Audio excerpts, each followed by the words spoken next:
अमानत अमीन प्रशिक्षण केंद्र बैरिया गोलंबर मुजफ्फरपुर बिहार। हमने यहाँ पर अपना दोनों मोबाइल नंबर स्पष्ट रूप से लिखा। मेरे दोनों यूट्यूब चैनल, एक channel 1 Shashi Bhushan Kumar, channel 2 Amin course and all competitive exam में आपका क्रांतिकारी हार्दिक अभिनंदन करते हैं।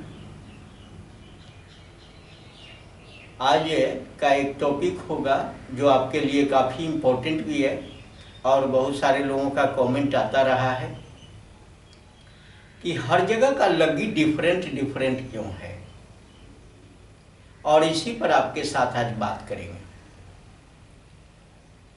इंडिया के हर कोने में अलग अलग लग्गी क्यों है, लग्गी में भिन्नता क्यों है, लग्गी में अलगाव क्यों है, लग्गी में असमानता क्यों है, इसके पीछे क्या कारण और कौन कौन से लग्गी का प्रचलन है। तो लग्गी असमान है, इसमें कहीं समानता नहीं है, भिन्न भिन्न है, डिफरेंट एरिया में डिफरेंट लग्गी है। इसके पीछे क्या कारण? अगर लग्गी की माप एक रखी जाती तो एक कट्ठा बिगहा धूड़ में कोई फर्क नहीं होता। आज कट्ठा बिगहा धूड़ में फर्क होने का मेन कारण यह है कि लग्गी अलग अलग है, और अलग अलग जगहों पर जब लग्गी अलग अलग होगी तो उसका रकवा भी अलग अलग होगा। किसी का धूड़ छोटा होगा, किसी का बड़ा होगा। अब इस तरह से छोटा बड़ा होता रहेगा। फिर लग्गी असमान क्यों, लग्गी डिफरेंट क्यों, आज इसी पर बात करेंगे। तो टॉपिक लिख लेते हैं, लग्गी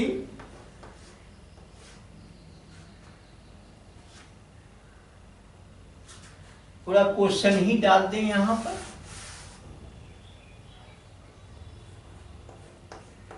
भारत में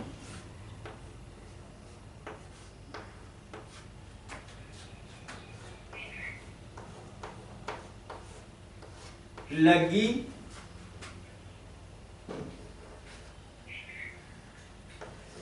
की माप में भिन्नता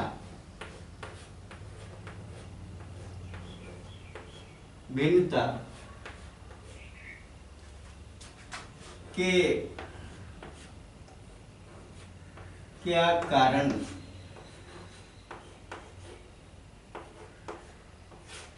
है।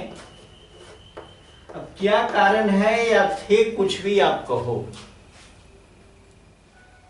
अलग अलग जगहों पर अलग अलग लग्गी क्यों है, डिफरेंट क्यों है, इसके कारण क्या है, यहां पर हमें बात करना है कि लग्गी की माप अलग अलग क्यों हो गई। कहीं आप देखोगे, अब यहां पर एक छोटी सी लग्गी, 4 हाथ की लग्गी, 4 हाथ से लेकर 13 हाथ तक की लग्गी है। कुछ लिख लेते हैं, पूरा तो नहीं लिख पाएंगे, लेकिन कुछ लिख लेते हैं, फिर उस पर बात करते हैं। 4 हाथ, कहीं 4 हाथ की लग्गी है, कहीं 4.25 हाथ है, साढ़े 4 है, कहीं 4.25, कहीं 4.5, कहीं 4.25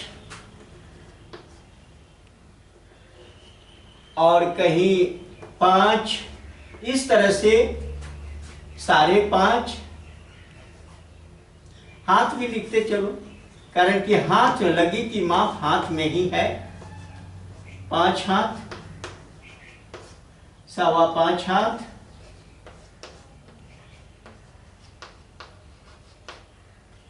5.5 हाथ,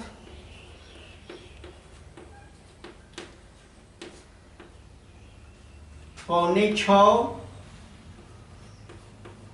6.25 हाथ, 6 हाथ, 6.5,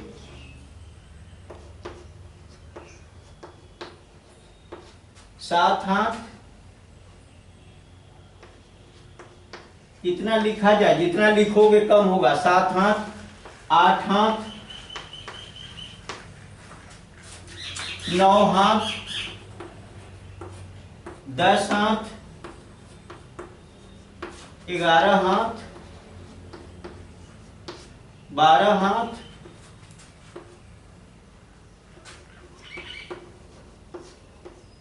13 हाथ। लेकिन इसके बीच बीच में और हैं, जैसे हमने बताया 6 हाथ, 6.25 होगा, 6.5 होगा, 6.25 होगा, 7 होगा, 7.25, 7.5, 7.8, 8 है, उसके बाद 8.25 है, 8.5 है, 8.25, 9, 9, इस तरह से लग्गी। अब इसको इत्यादि कर दें। इसके अलावे भी बहुत सारी लग्गी कम नहीं है, लग्गी बहुत सारी। इसके अलावे भी आप देखोगे तो कहीं एक अजूबा चीज आपको देखने को मिलेगा, जो चीज इससे कुछ परे है वह मैं बताता हूं। वो इससे कुछ परे है, परे है। जैसे कहीं आपने कहीं की लगी होगी 6 हाथ, 6 हाथ 3 मुट्ठी। यहां भी मापी करना है आपको, धूल कट्ठा दिखाना।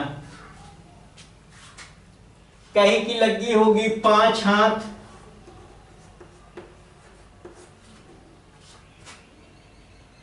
2 अंगुल।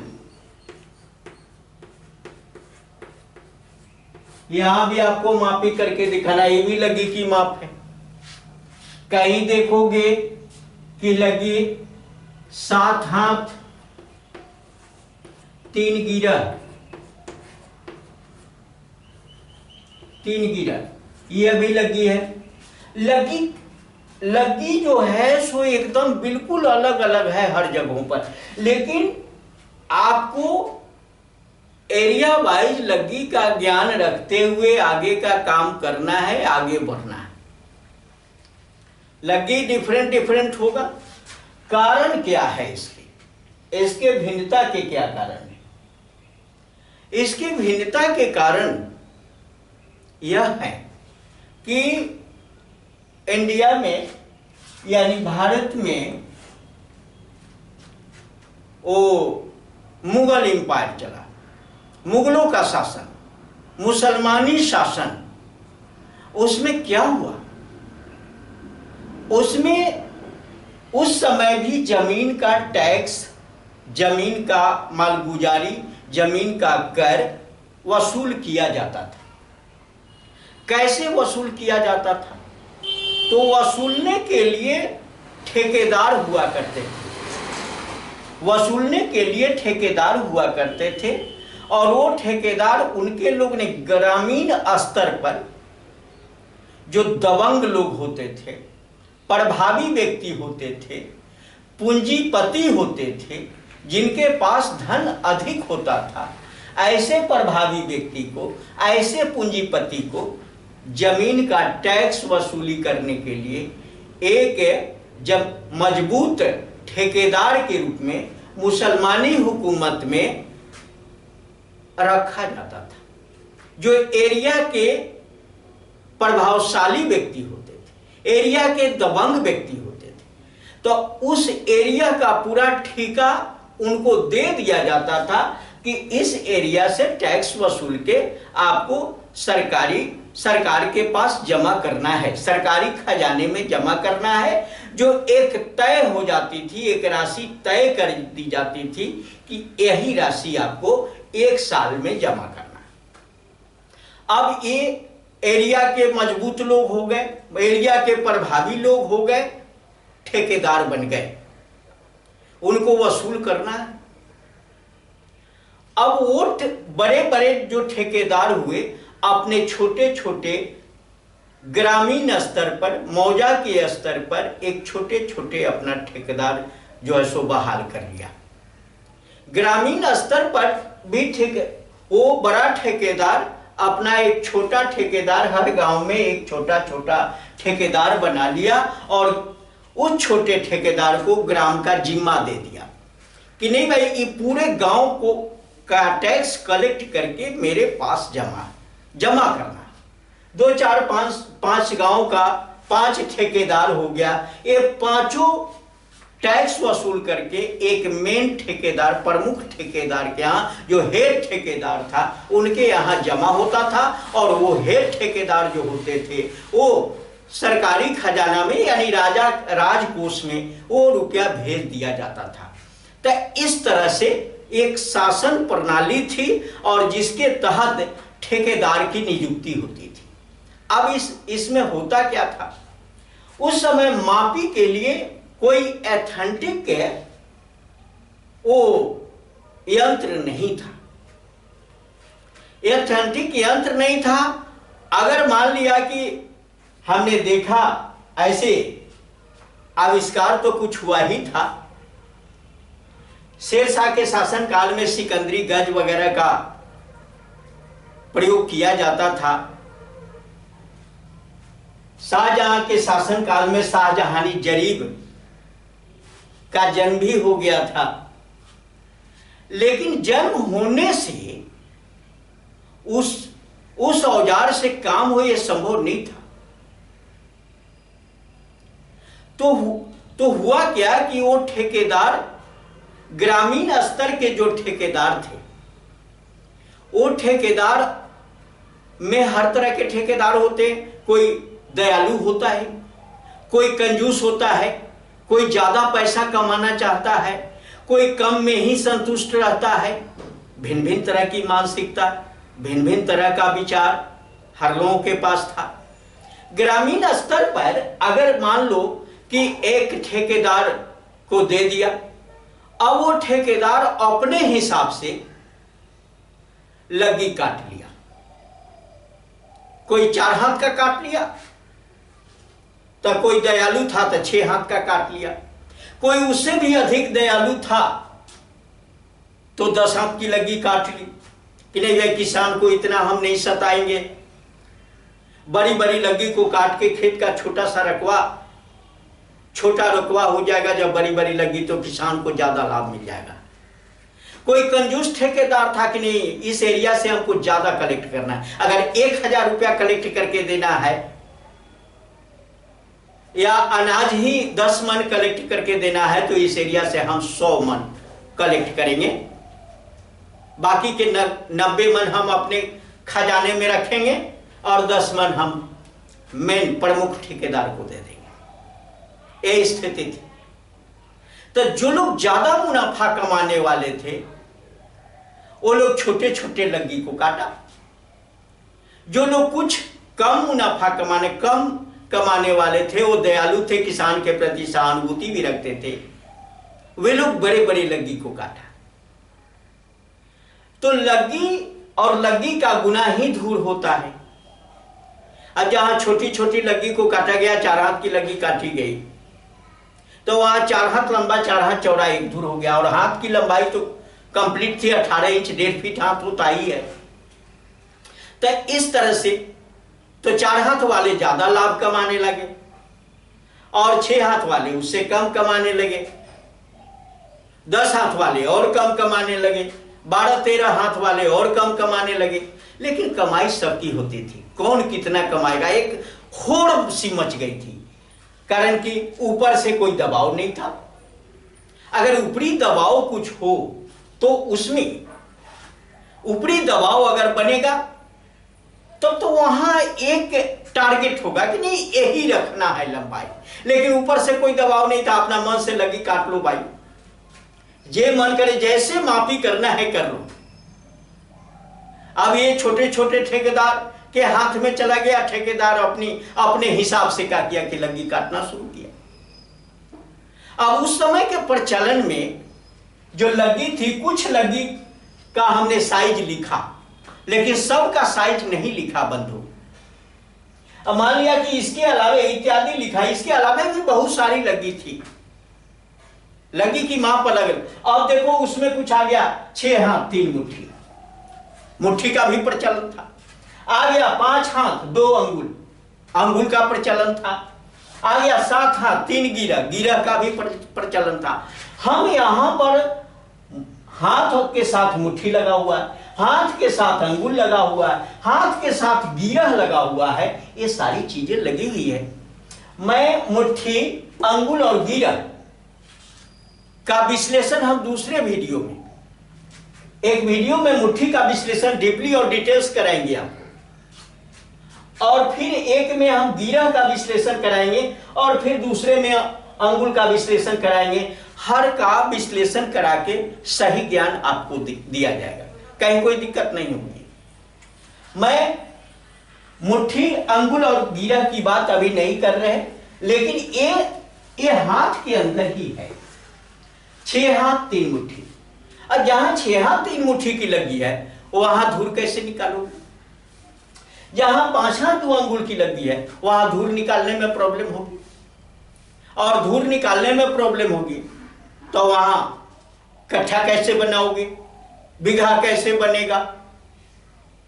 तो मैं छोटी छोटी चीजों पर भी ध्यान देता हूं, आपको कुछ ज्ञान में कमी न रहे इस पर मैं विचार करता रहता हूं। तो आपको बताया कि खास करके मुसलमानी शासन में भिन्न भिन्न ठेकेदार होने के कारण लग्गी में भिन्नता पाई गई। अलग अलग क्षेत्र का अलग अलग ठेकेदार हो गया। छोटा छोटा ठेकेदार का ही जिम्मा था कि भाई अपना हिसाब से तुमको जो बुझाता वैसे मापी करो।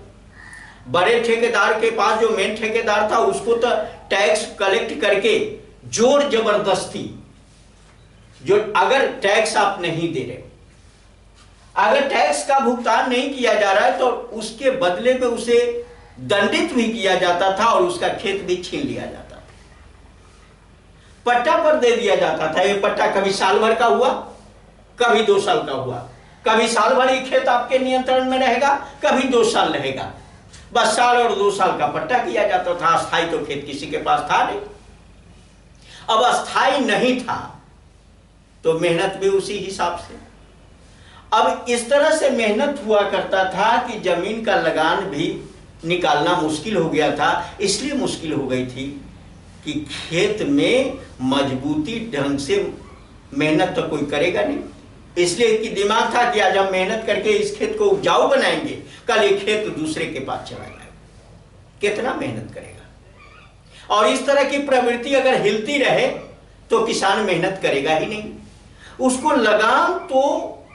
लगान देने लायक किसी किसी के खेत में नहीं होता था तो खेत लोग यूं ही छोड़ देता था, दंड भी भुगता था, खेत भी गया। और लग्गी की माप इस तरह से हो गई जहां एक दबाव झेलना पड़ा, कष्ट झेलना पड़ा लोगों को। यह परेशानी का जड़ था, और यही परेशानी का जड़ जो है धीरे धीरे धीरे धीरे विद्रोह का रूप लेता गया। आप देखते जाइए, मुसलमानी शासन के बाद, मुगलों के शासन के बाद, उसी शासन की अवधि में ही अंग्रेजी हुकूमत का बीजारोपण भी हो गया था। ईस्ट इंडिया कंपनी आ गई।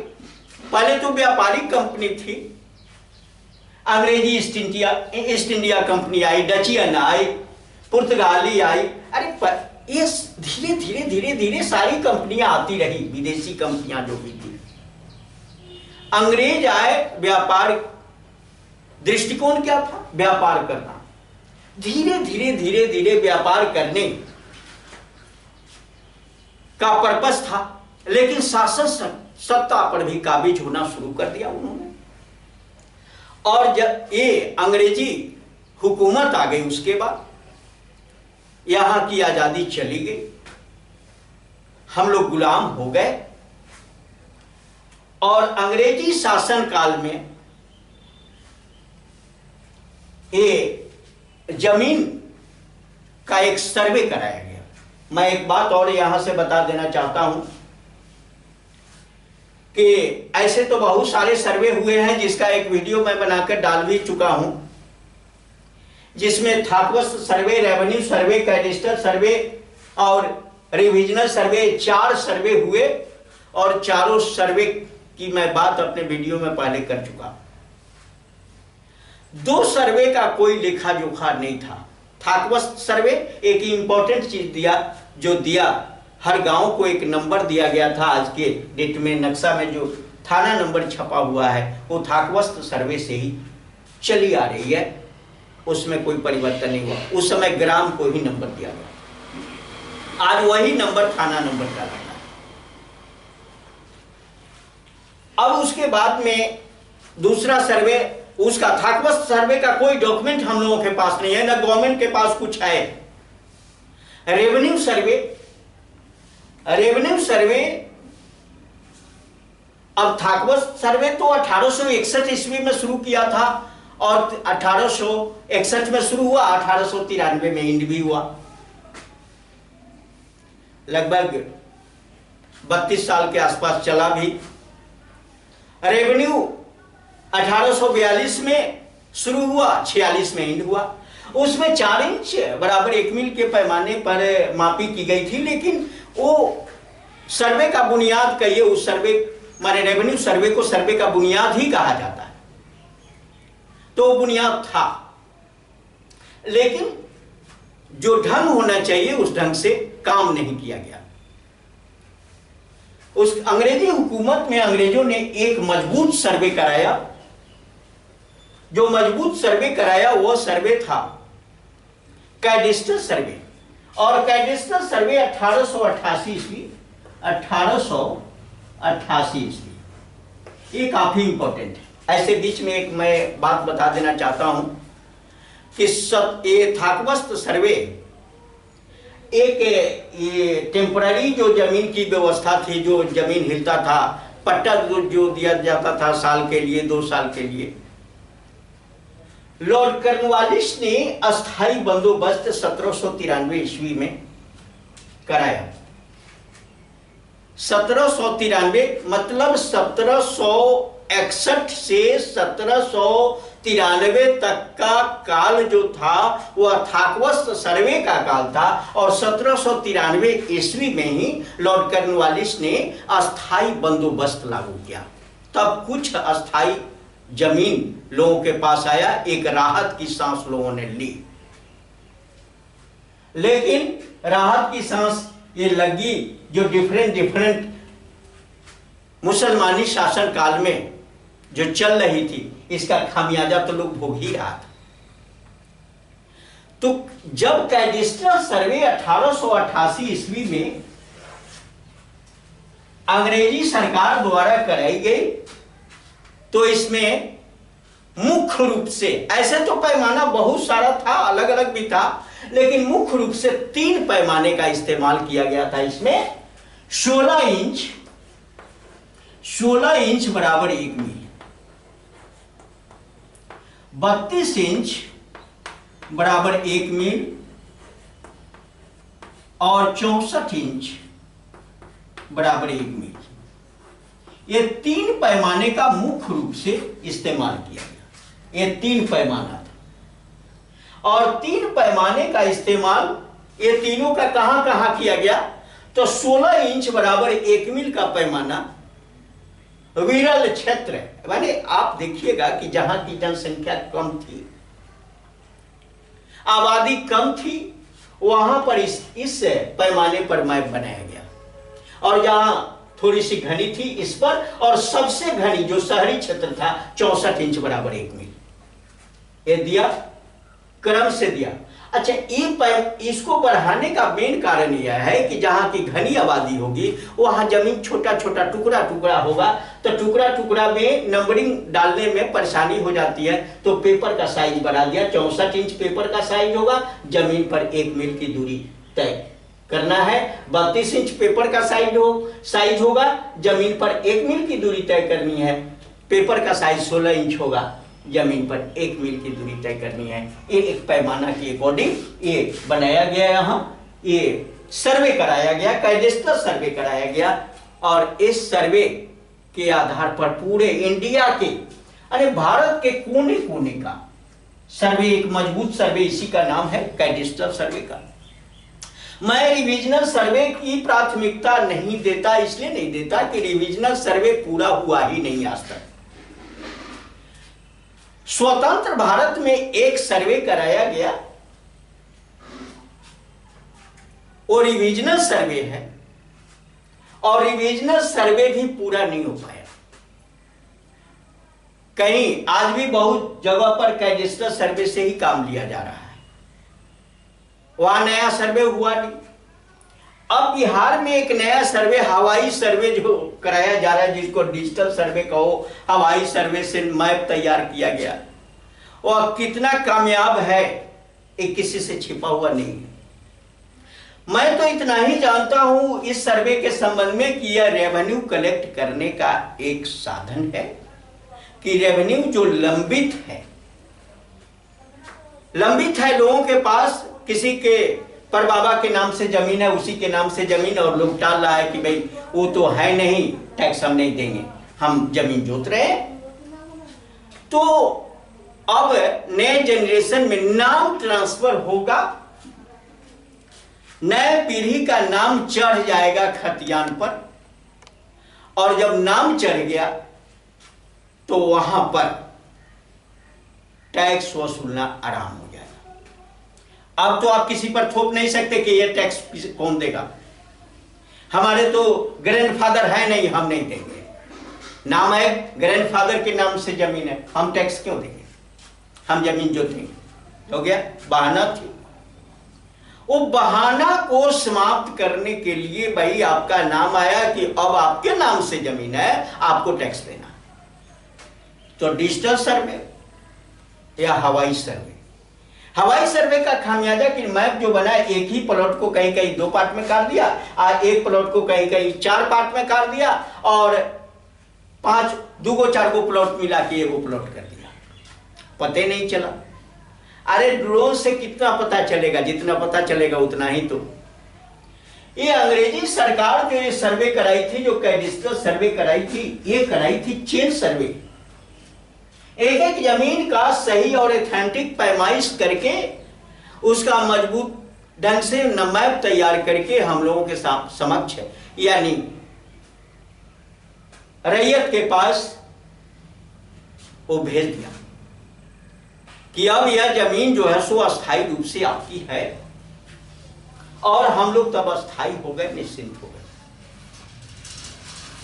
लेकिन एक परंपरा जो कहा जाता है कि परंपरागत चीज को कोई भुला नहीं पाएगा, तो अंग्रेजी सरकार क्या की कि भाई धूल कट्ठा इससे मतलब नहीं था। अंग्रेजी सरकार को कितने हाथ की लगी है मतलब नहीं था, इसको मतलब था ये पैमाना तो दे दिया, इसको मतलब था एकड़, डिसमिल और हेक्टेयर, इस एरिया से मतलब था। एकड़, डिसमिल, हेक्टेयर और एयर, ये जो यूनिट है, इस यूनिट से मतलब था। धूल कट्ठा बीघा से मतलब नहीं था। धूल कट्ठा बीघा, फिर जब सरकार को मतलब नहीं था तो लोग ढोकर क्यों चल रहे थे? हमने पहले बताया आपको कि एक पुरानी आदत है, परंपरा जो चल रही है, हम परंपरा को नहीं लेस करेंगे। लोगों के दिमाग में पहले से खानदानी चल रहा, ओ खेत कितना कट्ठा, कै कट्ठा कै दूर है, अमीन मापी करेगा। अच्छा अमीन साहब बोलिए ये खेत कै कट्ठा है। अब अमीन साहब को अगर कट्ठा नहीं आता, वो डिसमिल एकड़ हेक्टेयर बोलेंगे तो उनका मापी बंद हो जाएगा। दुख की बात तो यहां ये पहुंच रही है, लोग आज भी वही चीज कि कै कट्ठा है, कै धूर है, कै बीघा है, यही जानना चाहते हैं। एकड़, डिसमिल, हेक्टेयर धीरे धीरे धीरे धीरे लोग अब इसके अभ्यस्त हो रहे हैं, लेकिन इसको अभी तय करने में हमको लगता है कि 50 वर्ष से ऊपर लगेगा। तब तक कितना जेनरेशन गायब रहेगा।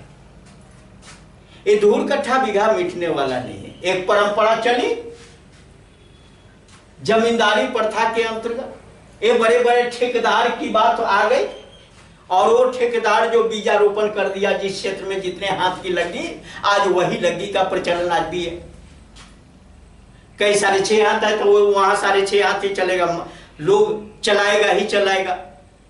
और अमीन की मजबूरी है कि अगर वो नहीं जानेगा तो धूर नहीं निकलेगा, और धूर नहीं निकलेगा तो कट्ठा नहीं तो बीघा नहीं, अगर धूर कट्ठा बीघा नहीं बताएगा तो कल से उसका मापी बंद, रोजी रोटी बंद। ये मजबूरी रखा कि नहीं भाई अब इसको रखना है, इसको झेलना है। और इसलिए मैं इस पर बारीकी से पढ़ा भी देता हूं, समझा देता हूं कि भैया यह है क्या। जानो, ज्ञान अधूरा मत रखो, पूरा रखो। और मैं अपने स्टूडेंट को पूरा का पूरा होमवर्क टास्क के रूप में देता हूं कि सब लग्गी से जितना तुम सको उतना लग्गी से एक धूर का मान निकाल के एक अपना लिस्ट तैयार कर लो, एक पैकेट बुक तैयार कर लो कि सब हाथ की लग्गी से एक धूर का क्या मान होता है। फार्मूला भी दे चुके हैं हम। धूर निकालने का, एक धूर का मान निकालने के लिए मेरा वीडियो डला हुआ है, और उस लग्गी के हिसाब से आप उसका मान निकाल सकते हो। कभी फीट स्क्वायर में, कभी करी स्क्वायर में, कभी गज स्क्वायर में, कभी इंच स्क्वायर में, कभी मीटर स्क्वायर में, कभी बित्ता स्क्वायर में, कभी हाथ स्क्वायर में। जो जैसे चाहो, जितना यूनिट चाहो उतना यूनिट में मान निकाल सकते हो, कहीं कोई दिक्कत ही नहीं। तो लग्गी डिफरेंट हुआ, ये ठेकेदार डिफरेंट होने के कारण, ठेकेदार ही डिफरेंट है, और राजा के ओर से कोई एथेंटिक माप, प्रशासन के ओर से कोई एथेंटिक माप नहीं मिला, तो जिसको जो बुझाया उतना हाथ का लग्गी काट दिया। डिफरेंट होगा ही। हमको ज्यादा टैक्स तो वसूल करना है, छोटा लग्गी रखबे करेंगे ना। किसी को कम में संतोष करना है, वो बड़ा रख देगा, हित किसान का हित कर दिया। मैं एक बात बता दूं, 13 हाथ की बात होती है सबसे हाईएस्ट। ये 13 हाथ की लगी एक ईस्ट चंपारण में एक गांव है बिनवलिया, वहां 13 हाथ की लगी आज भी प्रचलन में है। तब 13 हाथ लंबा और 13 हाथ चौड़ा, तो उसमें तो बिल्डिंग बन जाएगा, एक मकान बन जाएगा।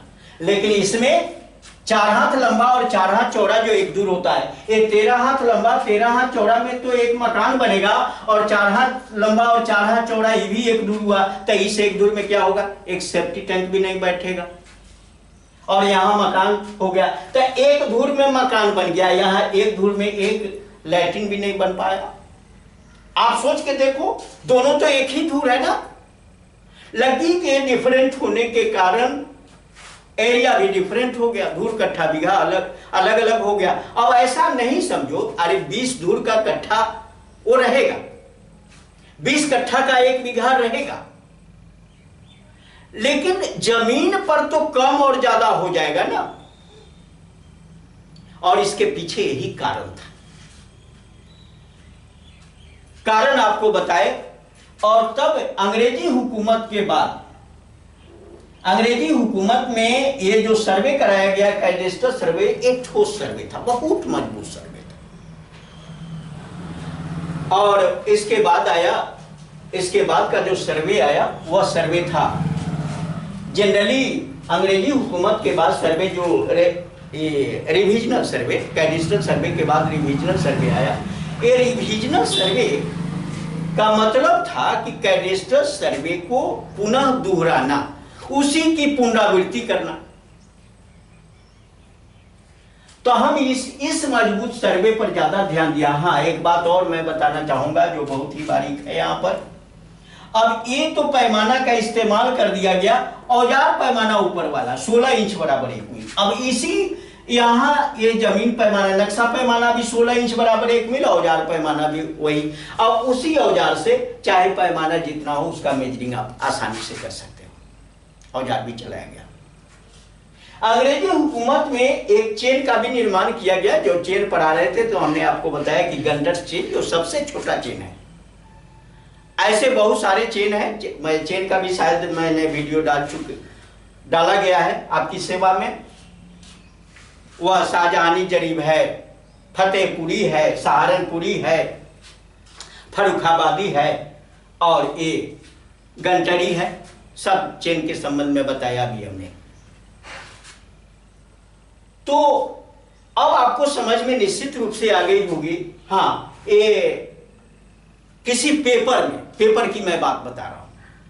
जैसे गवर्नमेंट ने आपको कौन कौन सा पेपर दिया, जब सर्वे हो गया तो कौन कौन सा पेपर आपके हाथ में मिला, सबसे पहले जानिए। पेपर में खतियान मिला, नक्शा मिला, एरिया स्लिप मिला और पर्चा मिला।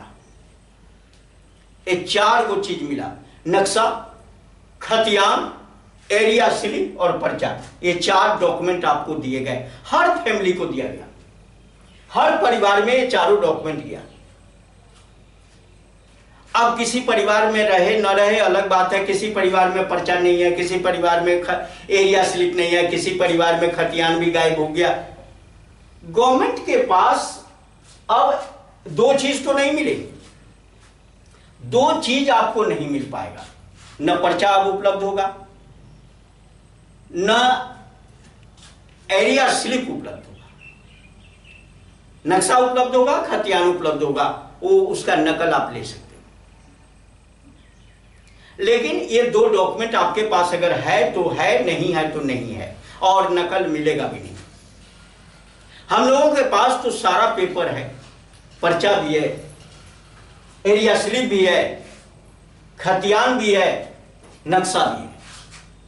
जमीन का जो भी पेपर होना चाहिए मजबूत है। हाँ, धूर कट्ठा बीघा की मैं बात कर रहा था कि ये क्या ये 4 पेपर जो हैं, चारों पेपर में कहीं धूर कट्ठा बीघा की चर्चा है क्या?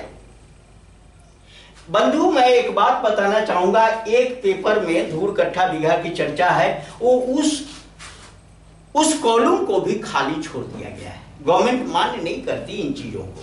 आप आज निबंधन कार्यालय में जमीन रजिस्ट्री कराने के लिए जाते हो तो वहां डिसमिल लिखवा देते हो, और डिसमिल के बाद धूर कट्ठा बीघा जे बुझाता है से लिख देते हो या लिखवा देते। आपत्ति भी नहीं है गवर्नमेंट को कि आप कितना धूर कितना कट्ठा लिख रहे हो, उससे उसको क्या लेना देना। डिसमिल दर्ज है, मेन चीज दर्ज हो गया। धूर कट्ठा बीघा जो आप लिखते हो अपनी संतुष्टि के लिए लिखते हो, गवर्नमेंट को उससे कुछ लेना देना नहीं। गवर्नमेंट का रेवेन्यू भी कलेक्ट होगा तो 1 डिसमिल हेक्टेयर पर कलेक्ट होता है, धूर कट्ठा बीघा से उसको क्या मतलब? मतलब हम लोगों को है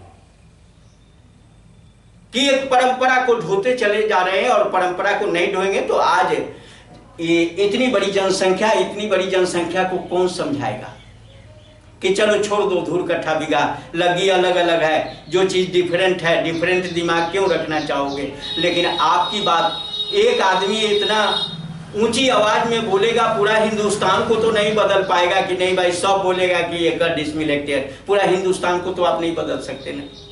इसलिए जिस तरह से एक परंपरागत चीज है, इसको लेकर चलो भाई, उस आड़ में इसका भी ज्ञान रखो कि हमारे पूर्वज किस तरह से चलते थे, समझते थे, उसको हम भी समझे।